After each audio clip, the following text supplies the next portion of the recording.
Cerita ini berawal di sebuah desa Sumberjati, Jawa Barat yang tenang, di mana setiap orang saling mengenal satu sama lain.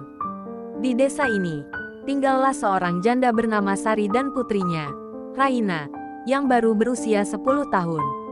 Sari adalah seorang wanita pekerja keras yang membesarkan putrinya seorang diri setelah suaminya meninggal dalam kecelakaan tragis. Namun, hidup mereka berubah drastis ketika Raina mengalami sesuatu yang tak terduga, kehamilan yang tak wajar. Suatu pagi, Sari menyadari ada perubahan aneh pada tubuh Raina. Anak itu sering merasa mual, tubuhnya terasa lemas, dan perutnya perlahan membesar. Awalnya, Sari mengira itu hanya sakit biasa, mungkin gangguan pencernaan. Namun, ketika perut Raina semakin membesar dalam waktu yang tidak wajar, Sari mulai khawatir. Membawa Raina ke klinik desa, ia berharap dokter dapat memberikan jawaban. Namun, betapa terkejutnya Sari ketika dokter memberitahunya bahwa anaknya sedang hamil. "Ini mustahil," Sari berteriak, menolak kenyataan itu. Dia baru 10 tahun, ini tidak mungkin terjadi. Dokter pun bingung, tidak ada tanda-tanda kekerasan fisik atau hubungan yang tidak pantas. Kehamilan ini seperti terjadi begitu saja, tanpa sebab yang bisa dijelaskan secara medis. Berita ini cepat menyebar ke seluruh desa, dan bisikan-bisikan pun mulai terdengar. Beberapa warga mulai menggunjing bahwa ini adalah hukuman bagi Sari yang selama ini dianggap sebagai janda sombong. Tak lama kemudian, seorang wanita tua bernama Mbah Surti datang ke rumah Sari. Wajahnya dipenuhi kerutan dan sorot matanya tajam. "Ini bukan kejadian biasa, Sari," katanya dengan suara serak. "Ini adalah akibat dari dendam lama." Sari menatapnya bingung. "Apa maksud Mbah?" Mbah Surti menghela napas.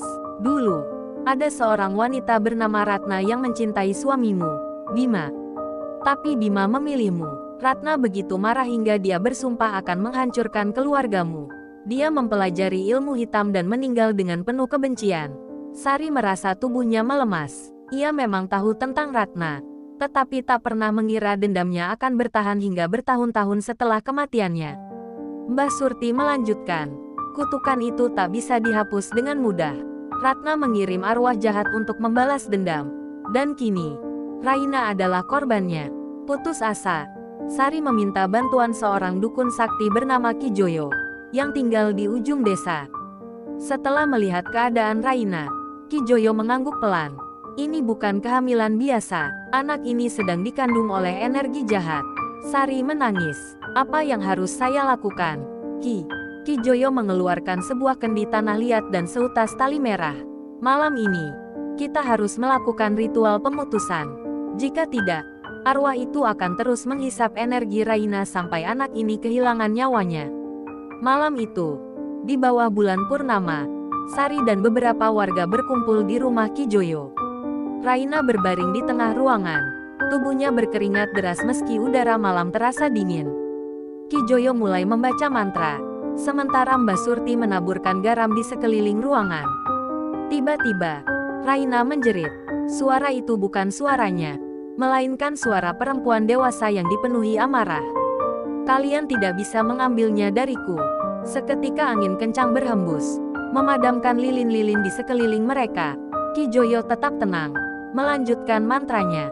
Perlahan, perut Raina yang membesar mulai mengecil, dan jeritannya melemah. Tiba-tiba, kendi tanah liat di tangan Ki Joyo pecah berkeping-keping, mengeluarkan asap hitam yang melesat keluar dari rumah. Ketika suasana kembali tenang, Raina membuka matanya. "Bu!" Suaranya lemah tapi penuh kesadaran.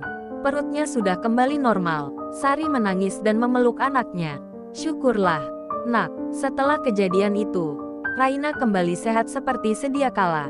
Namun, Sari belajar bahwa dendam bisa bertahan lebih lama dari yang ia bayangkan. Ia memutuskan untuk lebih mendekatkan diri pada agama dan menjauhkan keluarganya dari hal-hal yang bisa membawa celaka. Desa Sumberjati kembali tenang, tetapi legenda tentang Raina tetap hidup di antara warga desa. Kisah itu menjadi pengingat bahwa dendam dan kebencian yang dipendam terlalu lama bisa menjadi kutukan yang menghancurkan lebih dari satu generasi. Beberapa bulan setelah kejadian itu, Sari memutuskan untuk mencari tahu lebih lanjut tentang Ratna. Ia pergi ke desa sebelah, tempat keluarga Ratna tinggal.